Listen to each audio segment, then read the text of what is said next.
Only a high school diploma? Dropping out of middle school is kind of sketchy, isn't it? Look, there's a reason for that. No need to explain. Our worlds are just different, okay? You don't have to put it like that. I'm married, 33 years old. I have been married to my husband David for 10 years. We have a first-grade daughter named Betty, making us a family of 3. I have loved drawing since I was a kid and now I work in the arts. Currently, I'm pregnant with our second child. As my belly grows, each day becomes increasingly challenging. Despite his busy schedule, David tries to come home early. He even takes time off work to handle chores and childcare for me. Life was good for our little family, but something started bothering me recently. We live on the first floor of a high-rise apartment building. The other day, while coming back from shopping, I saw a woman moving into our building. Turns out she's Emma, a classmate from middle school. I hadn't seen Emma since a get-together right after middle school. When she noticed me, she said, "Wait, Mary? You live here too?" "Yeah, what about you? Moving in today?" Apparently, Emma had just moved into the building. Her face fell when she realized I was also a resident. Living in the same high-rise as a dropout? Unbelievable. You see, I'm a dropout just like Emma said. I had reasons not to pursue further education after middle school, but I never told Emma. Last time we met, Emma had mocked me for being a high school dropout, and it seemed like nothing had changed. She was still belittling me. Annoyed, I listened as Emma continued. "So what floor are you on? I'm on 35. I realized Emma was trying to show off based on the floor number in the apartment building. I answered truthfully, "I'm on the first floor." Hearing this, Emma's face lit up with smug satisfaction. "First floor? Makes sense. You're a dropout after all. I'll have to invite you up to my 35th floor place sometime. Great views, you know." Emma continued to boast. Emma apparently worked at a major corporation after graduating from college up until last year. Now, she plans to start her own business and use this high-rise apartment as both her home and office. So that basically makes me the CEO. What about you? Do you work? When Emma asked, I began to explain my work. "Yeah, I'm in the art business." Emma interrupted. "Art? You mean like drawing? That's a job?" Feeling belittled, I snapped back. "I've turned what I love into a career, and it is a real job." Emma ignored me, saying, "Well, it must be so nice working within the household income. What's your goal, like $900 a month?" I just listened in silence, not having the energy to retort. People like you who dropped out live in a different world from elites like me. Just then, David and our daughter Betty, dressed in work clothes, walked up. "Mom." "Oh, Mary, do you know each other?" When David spoke to me, Emma looked up and down and laughed. "Is this your husband in work clothes?" Feeling insulted, I finally snapped back. "Why are you laughing? That's rude." Emma continued unapologetic. "I wasn't laughing. He's just the type I would expect for a dropout like you. 2-income family on the first floor. He must not make much either." Finally, I had enough of Emma's rudeness. "How dare you say that about my husband? Apologize." Emma laughed and said, "Why would I apologize? By the way, are you pregnant?" It was then she finally noticed my pregnancy. "Yes, I'm 7 months along." "Must be tough financially with another child on the way." "Can you even afford to live here?" I didn't want to hear any more of Emma's snide comments. I grabbed David and Betty and headed home. Emma called out after us, "See you. Come up to the 35th floor if you ever want a good view." But I ignored her and went inside. I couldn't shake my anger at Emma all day. Why did she have to say those things? That night, after Betty had gone to sleep, David asked me what had happened. I told him about Emma, how she had made fun of me for being a dropout and belittled my work. David's face turned red and he seemed even angrier than I was. David knew about my past, including the fact that I dropped out of school and chose to marry me with a complete understanding of who I am. We decided to keep our distance from Emma since the anger towards her didn't seem to subside for a while. Luckily, we didn't run into Emma for a month, allowing us to live our lives peacefully. Then one day, we received a postcard for a school reunion. I still get along well with my middle school friends, so after getting a few messages about meeting at the reunion, I decided to go. While I looked forward to catching up with friends, I was also a bit concerned about running into Emma and hearing her unwelcome comments. But thinking that after having a baby, I would have fewer chances to meet my friends, I set aside my worries about Emma and decided to attend the reunion, and then the day of the reunion arrived. The reunion took place in a rented hotel ballroom. As soon as I arrived, I met up with friends I hadn't seen in years, and we immediately fell into enjoyable conversation. It had been a long time since we had all caught up, and there was so much to talk about. Our friend group has always been tight-knit regardless of gender. Some have become mothers, others fathers, and we all love catching up about our families and careers. But then, out of the blue, we heard Emma's voice from behind. Ugh, breathing the same air as poor people is making me sick. As expected, Emma had shown up too. We hadn't noticed her since we were only speaking with friends we were actually close to. Emma was wearing heavy makeup and a flashy dress that seemed out of place.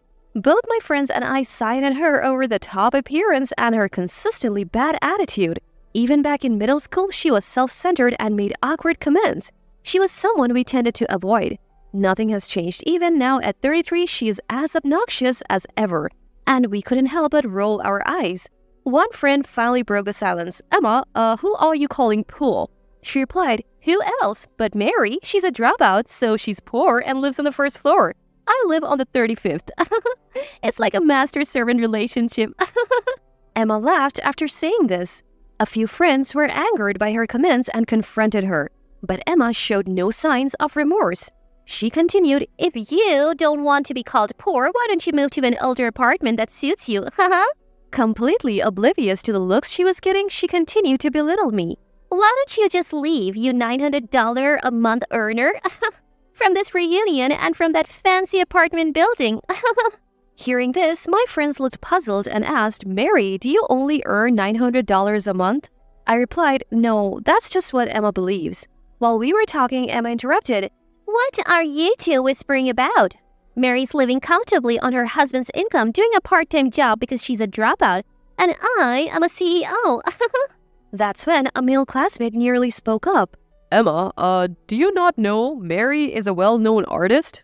Upon hearing this, Emma looked baffled and asked, an artist? Who cares? I decided to come clean with Emma not wanting to let her arrogance ruin the mood of the reunion any further. I actually studied art in France, right after middle school. I didn't complete a formal program, so you could say I dropped out. Upon hearing this, Emma scoffed. What? France? Studying? Art is just a hobby, isn't it? You're still a dropout who ran away because you didn't want to study. Emma clearly didn't get it, so I elaborated a bit more. I spent several years training, and now I manage an art gallery while also creating my own works. Believe it or not, I have fans and have even held my own exhibitions. Some classmates here have even bought my art. In reality, I was a young artist known within certain circles. After training in France, I returned to New York and kickstarted my career as an artist, which finally blossomed in recent years. As for David, we met at one of my exhibitions and clicked instantly, which led to marriage. Even with all this explanation, Emma still didn't seem to get it. Come on. An exhibition is still just play, right? I am a CEO. I'm clearly winning here. Exasperated, I replied, this isn't about winning or losing, Emma. You may think I'm foolish for pursuing art, but I take my work seriously. Emma, not wanting to concede, fired back. Then why are you living on the first floor? If you're making that much money, you should be living on a higher floor. There is a reason we are living on the first floor, I explained.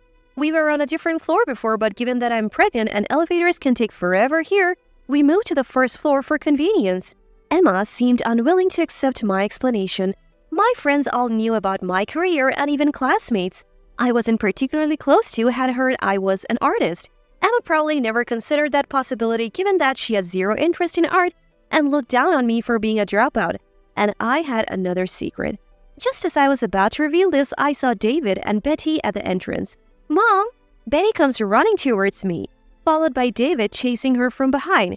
David, scratching his head, says, Sorry about that, got pulled into some work stuff. Brought Betty along too. While David and I were talking, Emma blurted out, Wait, who is this handsome man, your husband? He was in work clothes last time. Why the suit now? David was indeed dressed sharply today. Emma couldn't take her eyes off him, so different from the work clothes she saw him in before. David began greeting my friends. Thank you for always being kind to my wife. Is everything to your satisfaction? Please let us know if there's anything you need. Just then, the organizer rushed over. Thank you for providing this venue for free. The food and drinks are top-notch. Really, thank you. The truth was, this hotel belonged to David's parents, and he was now the CEO. David had generously offered the venue free of charge for the reunion. Emma's face turned pale upon hearing this. You are a CEO's wife? She had looked down on me as poor, but here I was, an artist and a CEO's wife. Emma seemed to be in complete shock. Why are you, a dropout, married to someone this wealthy, when an elite like me is still single?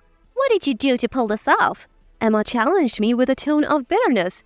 David finally noticed Emma and said, Oh, we have met before. Sorry for being in work clothes the last time. I was helping with a neighborhood cleanup. As the owner of the high-rise apartment, it's important to maintain good relations in the community. Emma's face turned pale. Wait, you own that high-rise? Your family owns it? In fact, David owns that high-rise.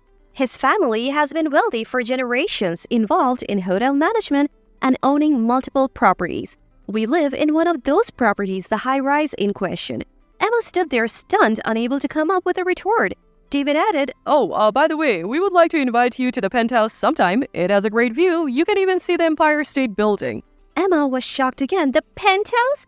But don't you guys live on the first floor? Hearing that, I decided to tell her the truth. I told you before I'm pregnant, so we made the first floor our home as well. Basically, both the penthouse and the first floor are ours. Emma was speechless, her body limp with disbelief. With that, I noticed that the friends around us had gone silent, listening intently to our conversation. Feeling like I had ruined the atmosphere of the reunion, I began to head for the exit with David and Betty in tow. As I was leaving, Emma mumbled, A dropout acting so cocky. I turned to my daughter, who could probably hear Emma's comment. What matters most is what's inside. Never look down on people. Betty nodded and cheerfully replied. Then Betty turned to Emma and said, Emma, if you keep making faces like that, happiness will run away from you. Everyone in the room burst into laughter. The atmosphere improved, but Emma, now a laughingstock, ran out of the venue blushing. The reunion proceeded in good spirits, and I enjoyed the rest of the evening with my friends. They too had been mistreated by Emma in the past, so Betty's last word made everyone feel relieved. Months passed and we never encountered Emma at the high-rise again. So one day when David came home, he told me that Emma had finally moved out of the luxury high-rise. According to David, turns out Emma had been skipping rent for 3 months. I even had a lawyer come in to issue an eviction notice. She then skipped town almost overnight. Hearing this, I was floored. David mentioned that the room Emma had rented was left just as it was, furniture, clothes, and all.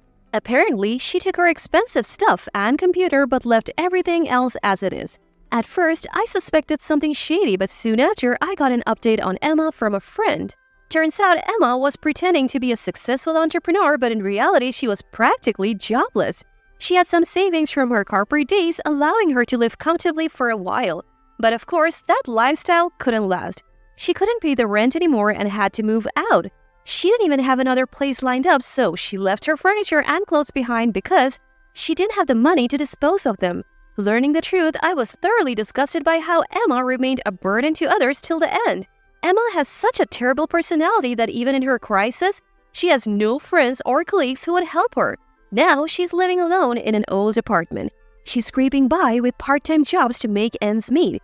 She used to brag about being a lead and look down on me, a college dropout. I bet her pride is shattered now. I can only hope that she learns to live a more humble and earnest life going forward. As for me, I continue to enjoy my life, painting pictures and spending time with my daughter and husband. Our family of 3 gets along wonderfully, and I'm excited that we will soon become a family of 4, including the baby on the way. I intend to keep doing everything I can to protect my family's happiness.